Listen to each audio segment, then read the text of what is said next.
welcome to an episode of How Did You Get There? A show where we're critical of thoughts, ideas, opinions, and beliefs, and not necessarily the people that hold them.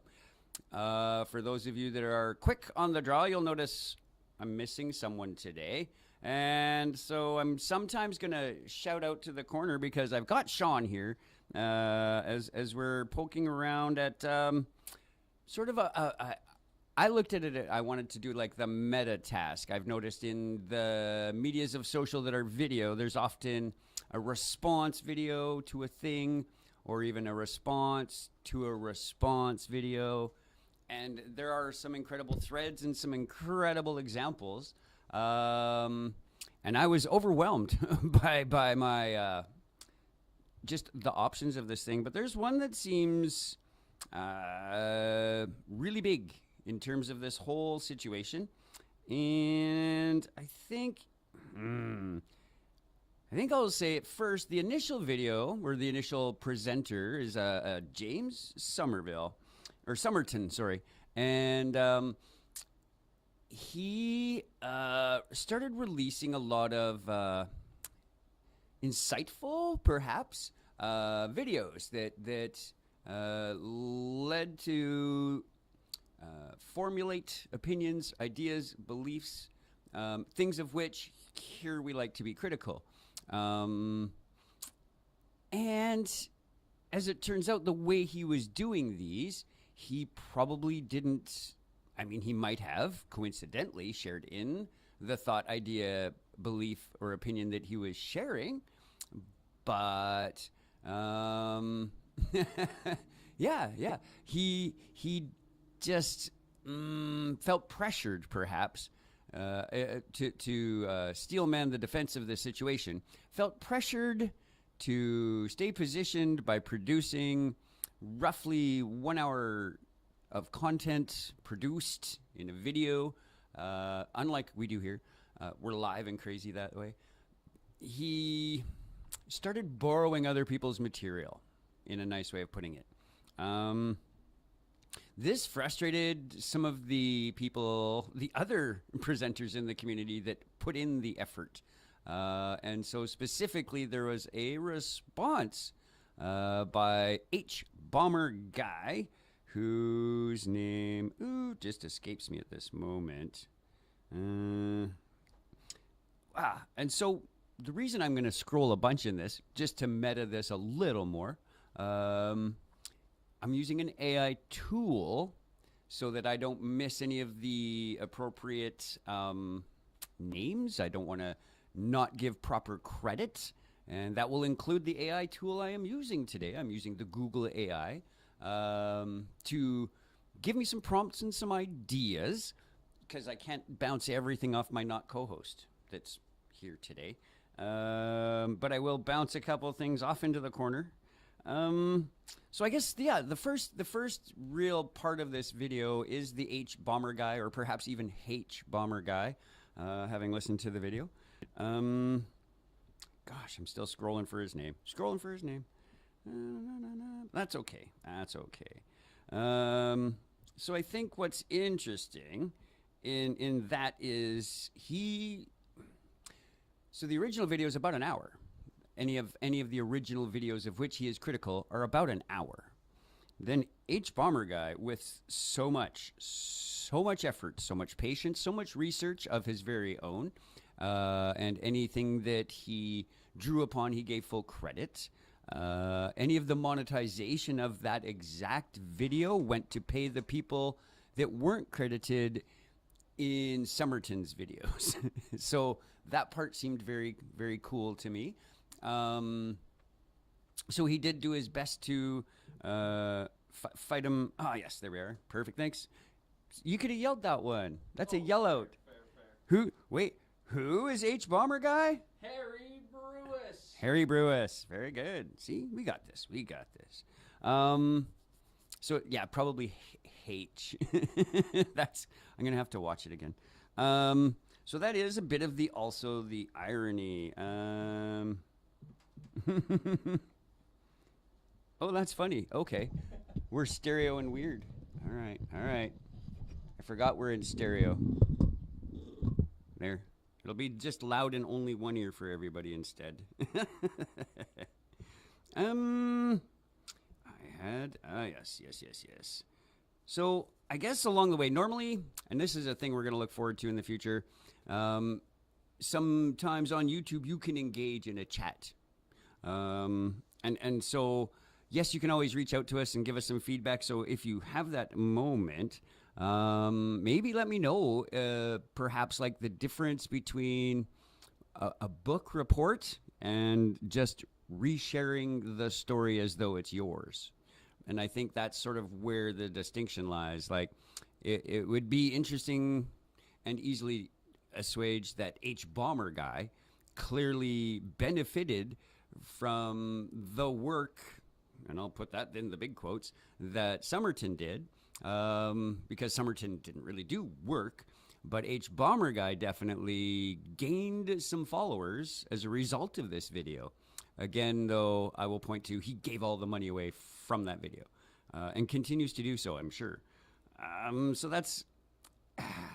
So I don't think that what H. Bomber guy does by pointing out the content in the other person's stuff is the same as just restating that content.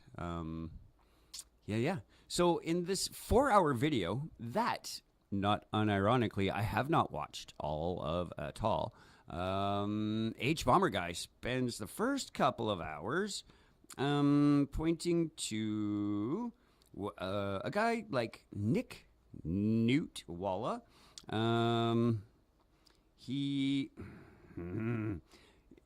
Where I guess the first couple of hours were setting up individual problems of plagiarism in each of the situations. And then, so those would have been like a Luke Stevens, which is he's a gaming commentator, the internet historian who has since put his videos back up with the proper credits, but like hidden sort of in the details. And there's also Blair Wolofsky, who just sort of is riding the wave out, not even attempting to respond. There's been some Reddit apologies, but in fact, James Somerton did try to put up a defense video. It currently is not available, in that it was it didn't do what he had hoped to accomplish, but in fact make himself look worse. Because and a lot of it wasn't even addressing the actual complaints of H. Bomber guy of plagiarism. See, here we see where on this, or I don't know, is that even playing? Yeah, cool. So if we could see this, like even where it says Seth Macy, IGN, right? It's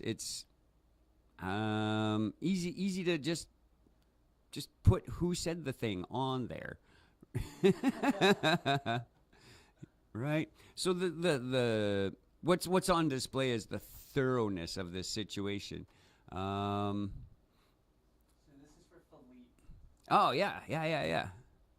No content. Going through, he plagiarized his coworkers as well as he had pulled straight from other videos of smaller creators. Oh. IGN, which is a pretty big, like, It's the International Gaming Network or something silly like that, right? Like that. Yeah.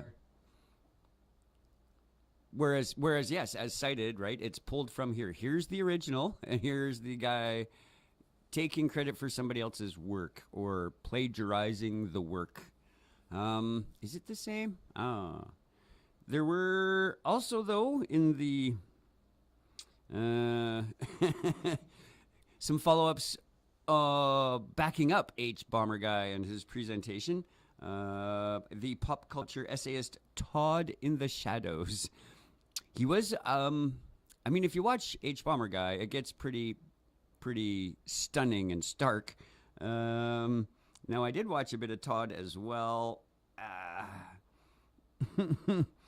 He went a little deeper. It wasn't that Somerton was just like stealing things. He was also just making things up. Just new history was created on the spot in some of these Somerton videos. The quick search, the mad search. Even when you look at, sorry, the thumbnail that he faked his death is funny. That caught me off guard. So then, so the concern, right, is the same situation that I'm in right now. I'm looking at somebody else's content, and I want to make a presentation. I want to present an opinion, my opinion, or my belief on plagiarism, and without using their content specifically to get my point across, I want to use the points of their content to flesh out the whole idea that they're having. A name that caught me because I just started the Folding Time Collective is a guy called Folding Ideas, or Dan Olson. He did the data breakdown because part of what Somerton used at his defense of using this course of action is that he was financially failing. His viewership was down. He wasn't doing very well, so he sort of started borrowing content to entice the views. But in Dan Olson's very meticulous, he proved that it was entirely fake. That exposing the high profitability of the plagiarism. So it's not even that there was necessarily a terrible time to be had, and then he was propping himself up with his last ditch effort. It was that he was doing pretty good and just wanted more. Where this has led him in the really long run is that he just really isn't around anymore. Other people, and because this is actually what triggered me on the meta conversation, there are anywhere between 15-second and 2-hour responses to the responses that are responses to the responses to the responses. So I feel like I'm responding to all of that in the weirdest way I know how. And some of them were not like smaller internet people. I don't know how savvy my audience is on who's who in the internet. I know I'm barely, but I do know of a Hassan Piker. And he had a full like live stream reaction to this video that went on for, I think a couple of hours as well. And basically it's he's doing what I'm doing in another way. He was looking at the ethics of doing the response video. Because there are, you can illegally plagiarize, or then maybe like a tougher tier to offend would be the moral plagiarization. Like how much of all of this is my idea if I'm talking about what other people have done in these situations. Penguins O and Ludwig, these are also sort of I want to say mainstream, but for the genre in the media they're fairly mainstream. Ludwig especially. Also even they kind of in a way didn't want to make it the worst. Yeah, like there's like a 30-second every YouTuber. That one we should just play. It's 30 seconds. We're safe. We're safe on this. What's that? Oh yeah, I can talk over ad roll. That's no truly problem. exposes some of the worst examples of plagiarism on YouTube. These examples prove it almost takes more effort to steal someone's ideas than to just cite them as academic sources. I hope that this example raises the standards for video essays and allows for a more comprehensive system for academic sources on YouTube. Hold on. I'm a YouTuber. Hi everyone. Can you accidentally plagiarize myself? What is a book? I am enlisting my latest video until I figure out what plagiarism is. I just don't want to be in an H-Bomber guy video. I think I did the right There it is. See how easy it took him to fix the problem that was pointed out. Just give credit where credit's due, folks. Yeah, I mean, perfectly so. I guess.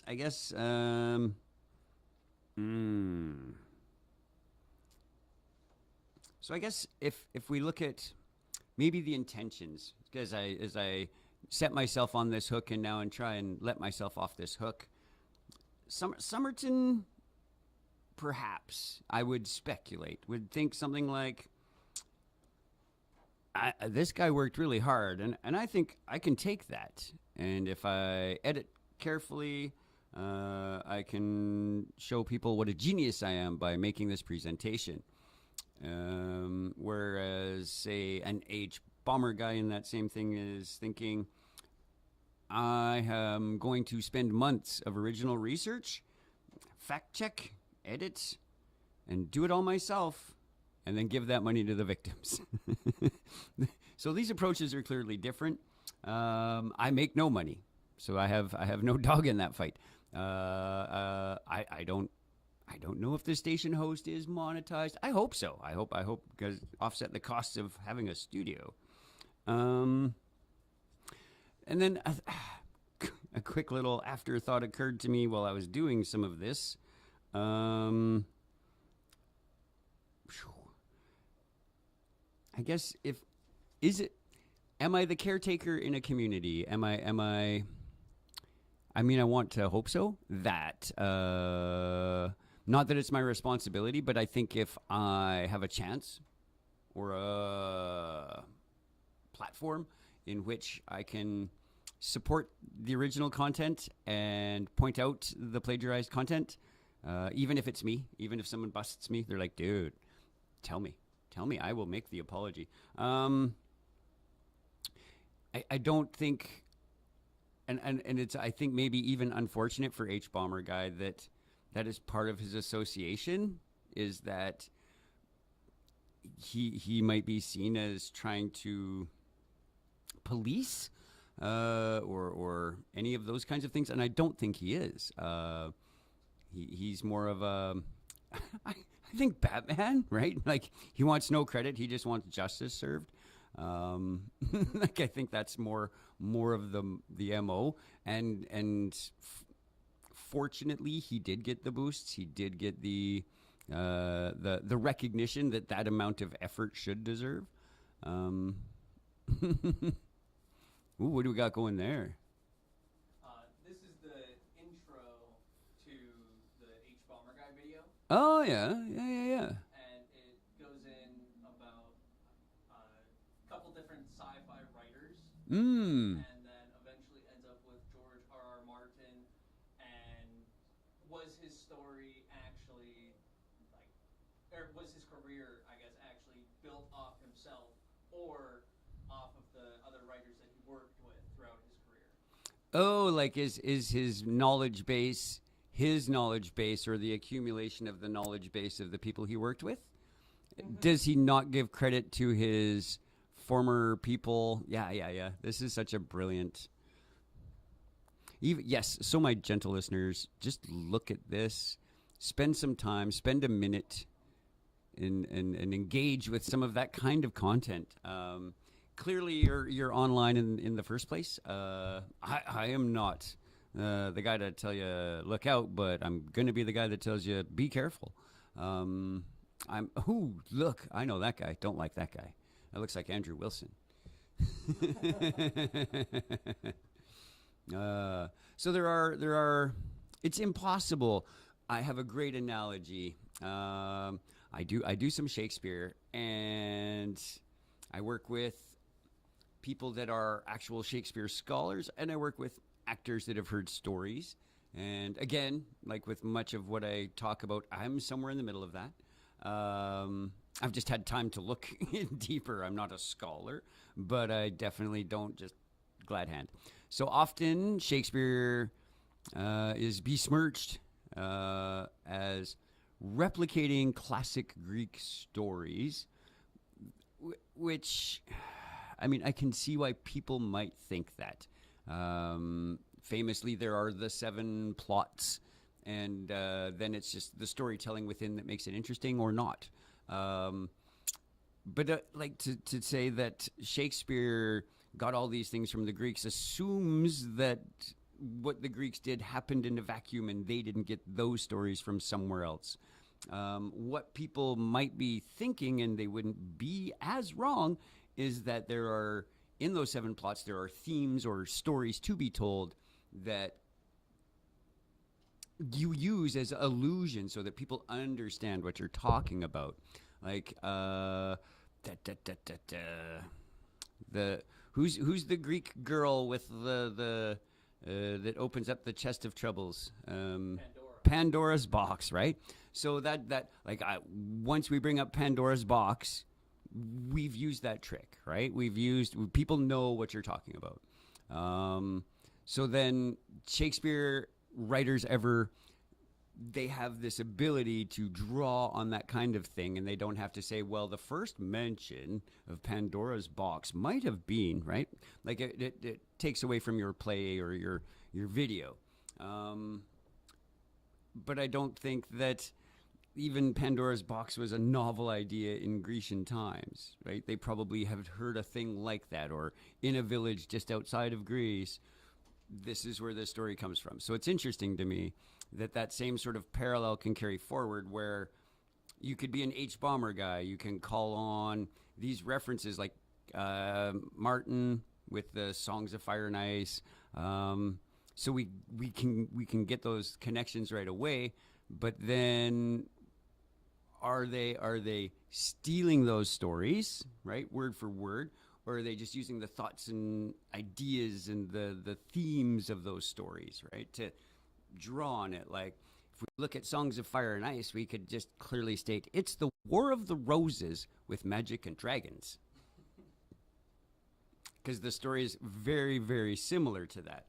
But I don't think he sat there and said to himself, how do I make the War of the Roses with magic and dragons, right? He's just like, there's a really good story. There's a lot of intrigue in the dynamics of the kingdoms in the War of the Roses. How do we bring this out? How do we magnify, amplify, spotlight the parts we want, and have fun with it? Magic and dragons, right? So I think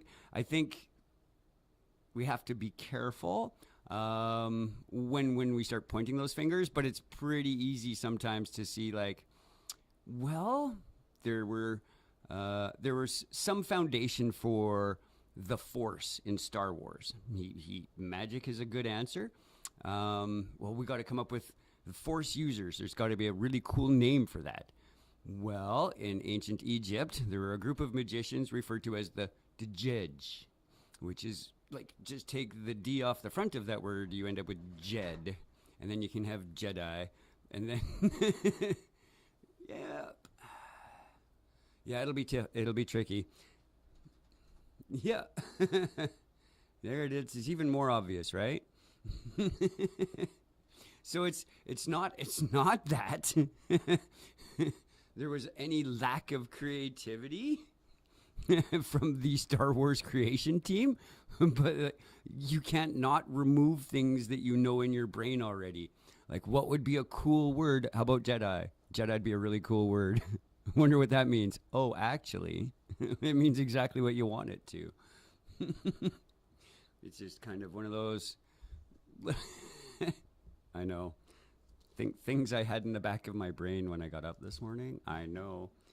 So so again, I don't think George Lucas is plagiarizing ancient Egyptian mythology, right? There's just certain themes or ideas you can't escape if you want to tell a story and you want people to understand it, or you spend 2 out of 7 novels just creating that universe so people understand the words you're using. Sometimes they can take you out of it. Like if I'm in a alternate universe and someone says, oh, I want to put my feet up on the ottoman. Well, no, right? Probably no ottoman. Footstool, sure. Probably not ottoman, right? So there are, like, people will know that you mean ottoman, but then it takes me out of that story because I'm pretty sure in the Star Wars universe there was no Ottoman Empire to make the Ottoman, right? Like, so those are some things to think about before we go, they're just doing this. They aren't really. They're using good rhetoric and storytelling technique, illusion. It's interesting you say that because the Odyssey was critiqued for exactly that. Their dialogue was very modern. And a lot of criticism was that they wouldn't speak that way in ancient Greece. Oh, yeah, yeah. Well, I mean, very much so, right? There rarely were there ungendered language, right? Any mentions of non-gendered things in the Odyssey would be out of line from ancient Greek. We find this with Latin as well. There isn't gender neutrality in Latin.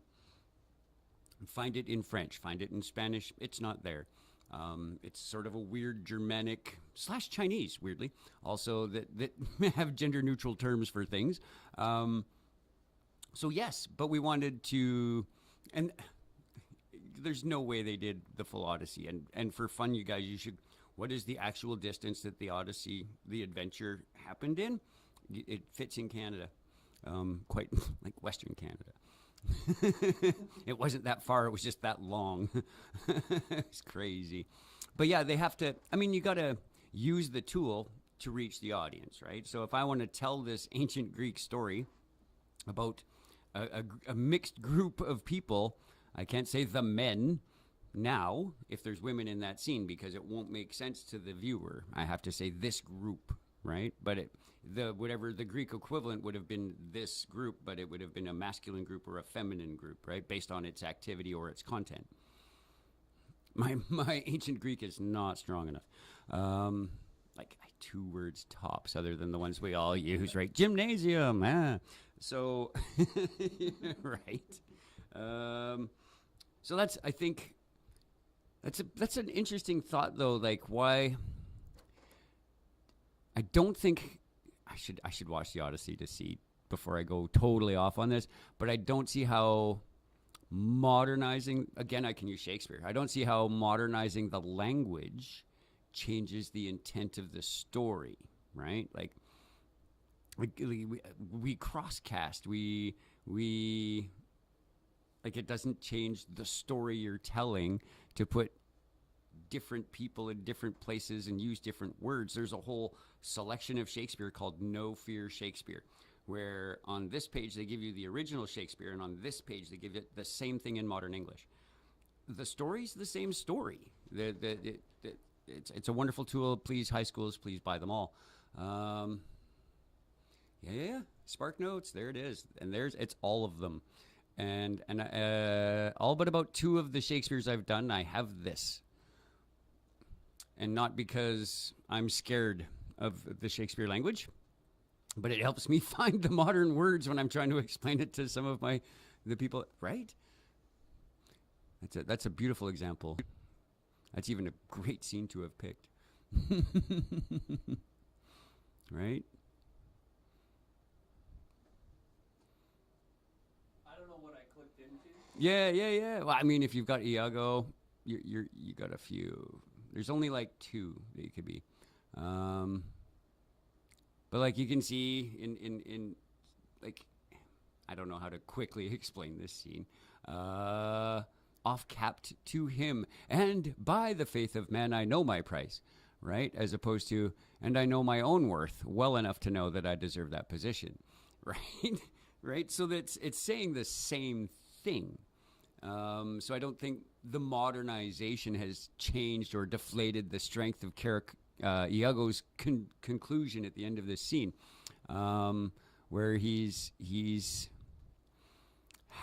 defending himself, right? He's saying, look, you've overlooked me one more time. I swear to you I can do this job, basically. And it's the same in our nearly Chancery English as it is in our modern English, right? It's I think that's a thing. So then, I guess if we're did then, this is a great question. So when we have cover bands, or if we do a modern adaptation of a classic tale, at what point is that plagiarizing or not plagiarizing? So when Johnny Cash does Personal Jesus, in the liner notes, Depeche Mode gets the credit for the song, right? Do we look at I'll have to watch the film. So, like, inspired by Homer, right? Like, that's going to be on the title credits, right? So, everything after that, as long as it stays, I mean, there's the other side of it. If I say that it's my adaptation of, it better look pretty close, right? Like, otherwise, then I'm not doing that, and I'm giving a disservice and blaming it on the original work, which is a nightmare all into itself. I do adaptations, right? So it's not that H. Bomber guy is adapting the other material. He's straight cutting and showing it by example, which is a fair use thing that we're allowed to do, other groups do. If I want to teach about something, I should probably bring that something. And if I can't bring the something, I'll bring the model of that something or a picture of that something, and then finally just the description of that something. So if I can, and if I have a video demo, I put it up. If if we just have some text to read, we just have some text to read. And good for you for reading on a Sunday. Thank you, gentle listeners, for tuning in. Hey, actually, yes, thank you, gentle listeners, for tuning in. We're halfway through. The struggle that is trying to not plagiarize and to properly credit the people that have made you the people that you are, especially the higher-end YouTube people. In terms of viewers, I don't know about quality, but in terms of viewers, if you're reaching a large community, I think, especially if you're espousing it as your belief, your opinion, your thought, your idea, take the time and make sure it actually is. If you're a listener of these people, you should watch a lot of those videos and see if those are even opinions you share, or if you just like hearing those opinions and hearing those thoughts, whether or not they're ones you embrace or share. Enjoy hearing the thoughts. Decide on your own if they're yours. That's my recommendation. Not a solution, just a guess. I had that one question. Now it went away from me for you. Yes. The ultimate paradox for today. Am I doing an episode about a 4-hour video essay that I haven't actually watched? I read summaries, I watched reaction clips, and I'm using that to formulate my opinions. Again, using the AI tool. Am I doing exactly what H. Bomber guy criticized? I don't believe so. I watched the video when it released, and the biggest takeaway was that James Somerton was clearly trying to obfuscate his plagiarism. The other people, when presented with their plagiarism, responded accordingly and said, yes. Or went dark. or just left. Yeah. But for James, and the reason that H. Bomber guy was kind of inspired to make the video was that James was actively taking money from his viewers and from his audience, even going so far as later in the video to start a film studio and taking a bunch of money from his audience to get these films produced, kind of in like a crowdfunding way. Oh, wow, yeah. And then wasn't actually doing anything with it. So not only was it blatant plagiarizing to build that audience and to build those funds, but it was then taking advantage of that audience. Theft and grifting on top of plagiarizing. Or plagiarizing to increase the grift. Mm-hmm. Brutal. Worse than we thought. Yeah, I should really rewatch these, I guess. I need more hours in a day without getting any less sleep. That's what I need. Yeah. Stole entire chapters from niche history books written by academic authors. Yeah. Like, From smaller creators.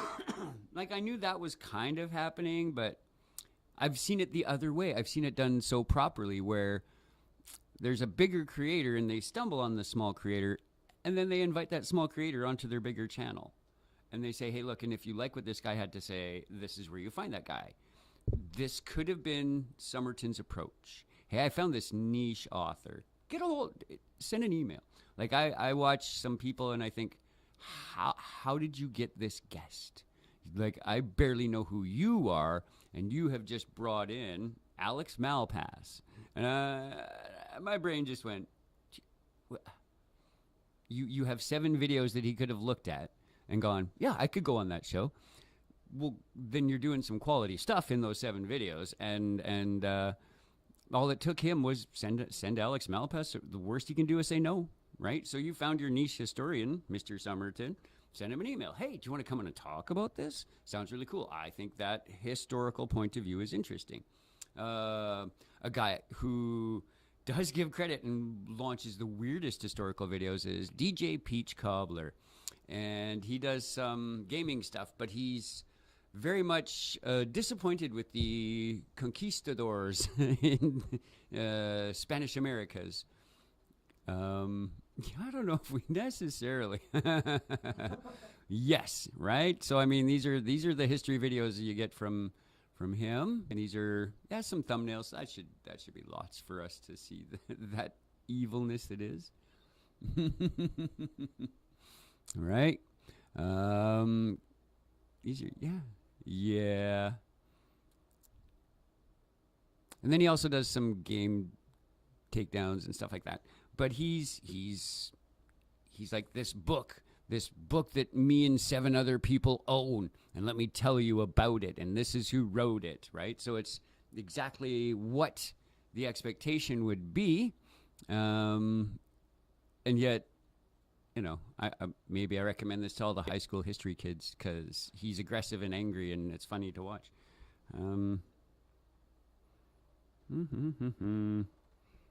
It did show me that. What's the one I said I was going to ask you specifically, though? I have scrolled one too many times. Dun, dun, dun. Nope. Did that one. I want to make sure I don't miss stuff because I did do minimal prep and all of the ideas. Because the more I started looking at this, the more I felt trapped by my own meta ideas of what this is. Like example, doing this thing on the thing that I haven't done. I think other than maybe Somerton, though, it's important we don't necessarily demonize people for this, right? Yes, if it's your job, maybe take care in the job you do. But there were some that just incidentally had made this mistake and had just forgot to or did not know they had to or ought to do the courtesy of giving credit where credit was due. And so to those folks, many have in fact gone back and either taken those videos down or taken them down, re-edited, put in the proper credits, and put them back up. And I think that's the choice to make, quite honestly, because that video was probably still good. That video probably took you a lot of effort to begin with. Whether you stole all the content or not, you still had to put the effort in. So then if you just give credit, then you have ceased stealing that content, and the effort is then worthwhile. It seems pretty easy to me. Dun, dun, dun, dun, dun. Nope, not that one. Oh, yes, this is the one. Survived online. Did he have to put in massive... Do you think that... So it's weird that how it's worded here, that he had to put out massive, brilliant, intellectual videos constantly, and that he could not do the research fast enough. So he stole it. But like, you do things, you're in the technology, I've seen you on the news lately, right? How much time does it take to actually... How much time did we actually invest in this specific episode? Like an hour? And like some of that's just background thinking before I even send a text. Like if I really soak up sponge any related time put into this, an hour. We're going to put out an hour of content today. We're close. We're 17 minutes away. Yes, math. So it doesn't take that much effort to just call up a video, point out who made the video, call up a scene, point out who made that scene, pull up a writer, comment on who that writer is. So are the demands of the system such that you need to discard your ethics to stay afloat, right? Then I guess that's the open question, right? Is the creator's lack of spine the problem, or is it the lack of time the problem?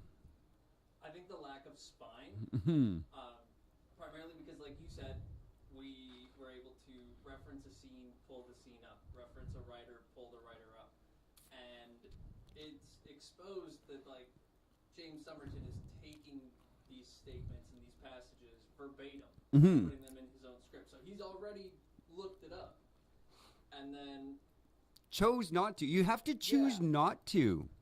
So it becomes like an ego thing at that point. And I think that that's where the issue lies, is that you want to present as this smart, pontificating writer. Oh, this way. Pseudo-intellectual. Yeah. But you think that showing your sources undermines that. Which is so weird. Like, I think, so I'm not the first one to tout the virtues of academia, although I am heavily reliant on what it produces. But what you won't find in academia is a lack of sourcing. What you won't find is a lack of credit where credit is due. Otherwise, you won't find it in academia. Like, that's just, right? The places you find these uncredentialed pieces of fluff are YouTube, social media, by and large. The Reddit, I don't know if Reddit counts as a social media, I guess. but it's right. Like it's heavily enough used, but I don't think it's direct engagement, so I don't know how it qualifies. But that's another place where you find these just random, like, I mean, I always state my opinion like it's fact, because otherwise, why am I believing that? But I'm open to correction, right? Like, as much as I hate it and I will fight you, I'm open to it. So it's like we're saying, it's just so simple to just, you put in enough effort to edit that video together. It's only 2 more seconds to put like a quick link, isn't it? Like, I'm not the tech guy for sure, but like to put like a little blue 1 in a set of parentheses, you could just click on that and it takes you to where they found that piece of information. Well, how cool is that? Like, I even did, again, because I just am strapped for time, and I do credit the AI tools that help me, or acknowledge that was in fact used in the production thereof. I have formulated a letter to a board that I'm on, and I needed to provide reference to Alberta human rights, and so a specific section of that, so I listed it all, but then I put in a quick link so that whoever is reading this email I sent them can just click the button and know that I'm not just telling them a thing I read. They can read the thing that I read that I'm telling them. So, like, a lot of the YouTube essayists Yeah, good one, yeah. presenting themselves as this very intelligent individual. I've done all of this thinking, all of this reading, and one that I watched a while ago, Alexander Avila, they go on and drop like the whole bibliography as like an open Google Doc. Oh, nice. So you can go in and they'll do exactly what you're talking about, where they link the sources not only in the bibliography, but in the video. They'll show like source 3, source 4. My very favorite guy who in all of these for that kind of stuff is Potholer54, and do call him up because I want people to go to his channel and click on how he gets, what he does with any monetization. Yep, that guy. So yeah, he was on Professor Dave. Anyway, he unfortunately got beat out by the Ancient Alien guys when the History Channel was trying to formulate itself, because he had a pilot video on how geology changed warfare because just certain battles were lost or won based on the rocks underneath the dirt the battle was fought on. But he gives all the sources. He is critical of people that spread misinformation. He's the guy that taught me when you see the word modern in climatology, that means 1950. Like to modern era. It's an absolute arbitrary This is a date. dragon. Also, That the is his Crocodile fruity Awards are- things. This is his neck. Yeah. That is the scales on his See, neck. yes, this is When we how go in and you look at credit his things neck, even And within those the are meta the of it dragon all, scales. right? This is the Atlas Mountains. This is Morocco. Sorry, can I just stop you there and point out that this is indeed the Atlas Mountains? So this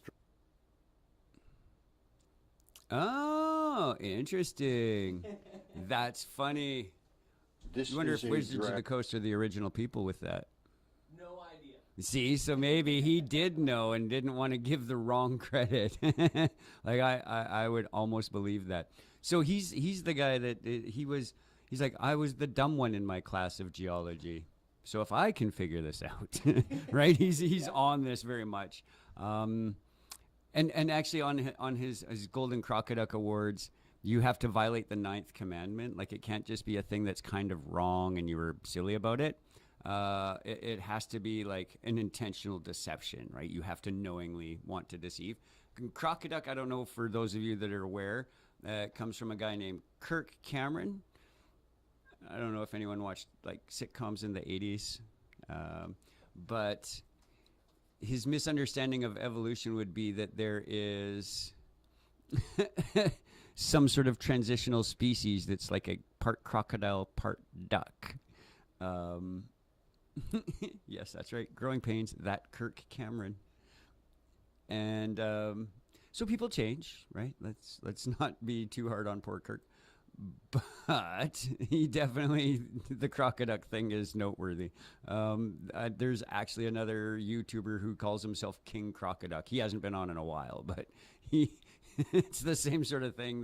This use of the crocodile is a fine example of the allegory I was talking about before, about a Pandora's box. This crocodile brings up an image to me right away, and people in that sort of knowing understand the horrific creationist apologetics that involves such thinking that would come to the crocodile, right? Like, how does this even happen in their brains? I don't know. It's not Pokemon. And other evolution mistakes. Reaction clips. We did covered reaction clips. Let's see. We talked about my empty chair.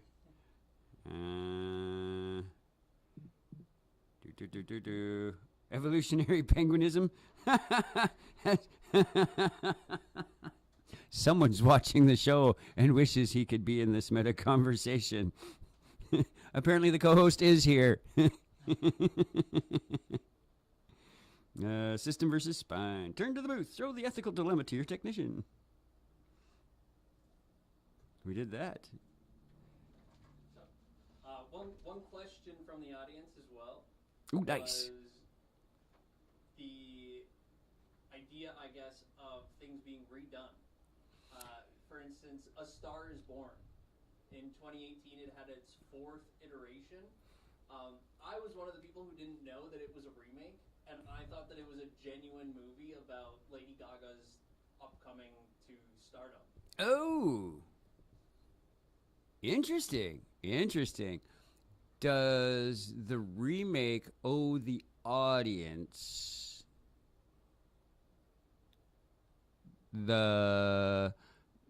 to know that it was already done before? Like, there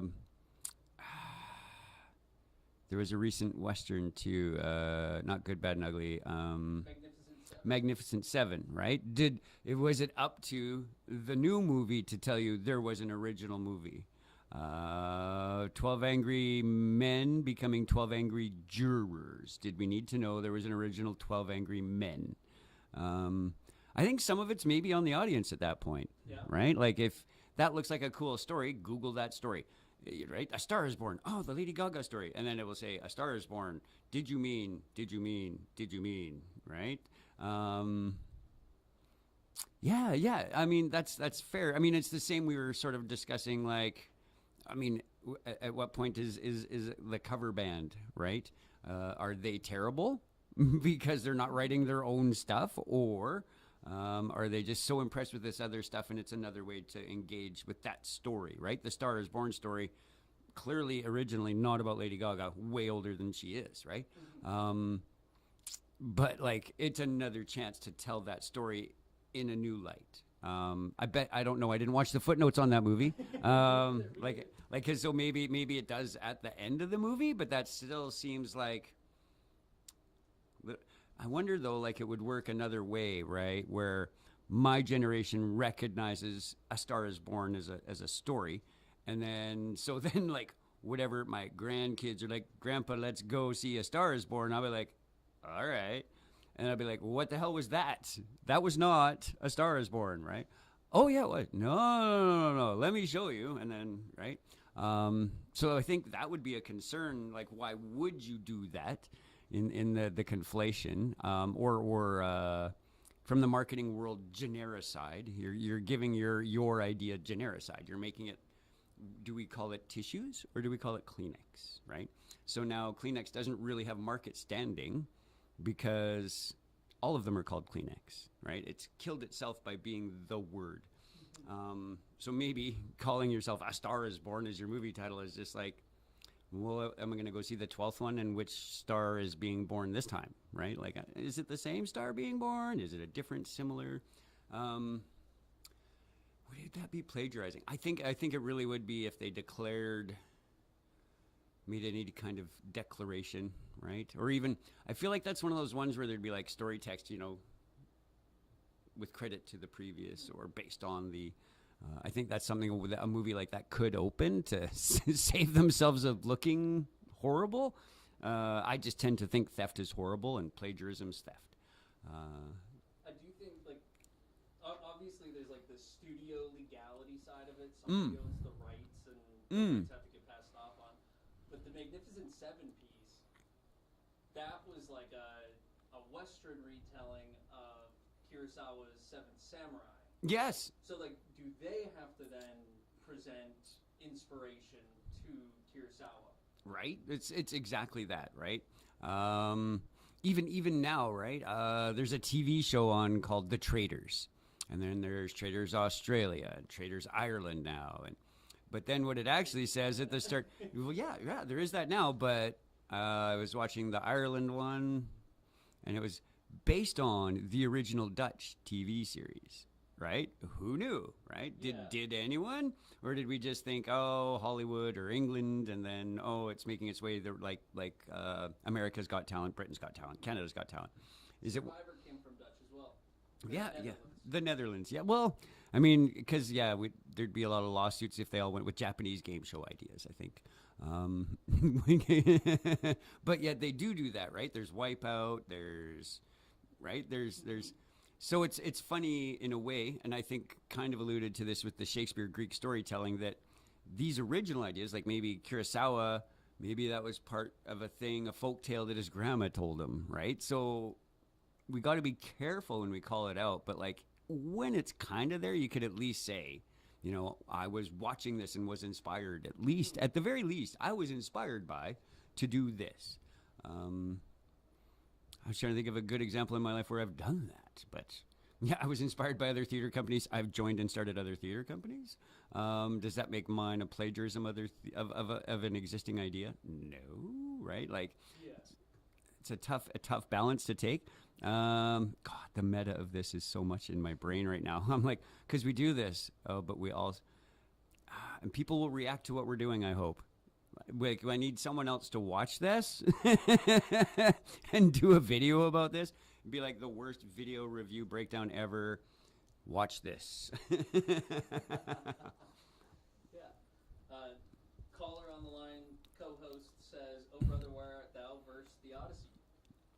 Ooh. Recently, people have drawn the same connection between the SpongeBob movie and the Odyssey. I mean, that's like that's not a bad example. The Julia Roberts one where she's a whore and Richard Gere picks her up is just like another version of Pygmalion. Fish Called Wanda? Nah, Pretty Woman? Fish Called Wanda is hilarious, by the way. That's like one of those diverse casts of like Jamie Lee Curtis, John Cleese, Michael Palin. It is Pretty Woman. Yeah. Which is basically Pygmalion, right? But I don't think any of the women that were love struck at Richard Gere at the end of that moment was like, oh, that's very much like the original Greek tragedy, blah blah. Like nobody, right? And I don't. So I think that suffers the 7 plots syndrome that Shakespeare suffers, right? There's only so many stories to be told, right? The love of others, the romantic love, the love of things, right? Yeah, 7 plots and 4 of them are about love, something like that. Yeah, it's weird. It's a weird and wonderful world. Before we wrap up, I want to kind of add a layer to this meta. Nice. Are you familiar with the YouTuber Stans? No. No? I love the peach cobbler's down in the corner, H Bomber guy. Like, it's so good. You guys, you should watch what we watch. I'll pull them up as Yeah. I turn to the microphone. We'll make him the outro. So, Stans is a fairly big YouTuber and did a lot of reaction content, some IRL in real life content, as well as a lot of gaming content. But he had a baby about 2-3 years ago, and that obviously ate up a lot of his time. And you need to keep feeding the content. Yeah. Ryan George is going through that right now. Yeah. How Stans handled that is that he lost all of the time to watch the videos himself. So he had one of his editors watch a bunch of videos and then prepare about an hour and a half of time where he would show Stans videos. And then Stans would have to talk and discuss it almost like we are now. Yeah. A real-time discussion. That's very cool. But he does it, right? But you know this because he credited his editor. Oh, look at this. The response to. That's cool, though. That's cool. So it's viable. There is a way you can do it ethically, legally, which they don't have to match, but I'm glad when they do. Yeah, that's very cool. He does look different between day 1 and day 31. And so, yes, that's part of like all of those guys. Even like honestly, early on, Joe Rogan was a guy that inspired me to do this kind of thing. Still shooting for that aesthetic, the big drop mic and some headphones. That would be fun. But yeah, I think that's a good happy little note that like it can be done correctly, it can be done courteously. And I think we don't need to, as discussed earlier, pick on all the little guys that just made a mistake. Even if they are an example in someone's video, it doesn't mean they are the problem. Yeah. Well, thank you all for joining us. Thank you, Sean, for the extra legwork and yell outs today. Hope they got heard, but I know the subtitle people will pick it up for us. It'll be awesome. So we'll see you all in a fortnight. Thanks for watching. Bye. There's the hand. There it is.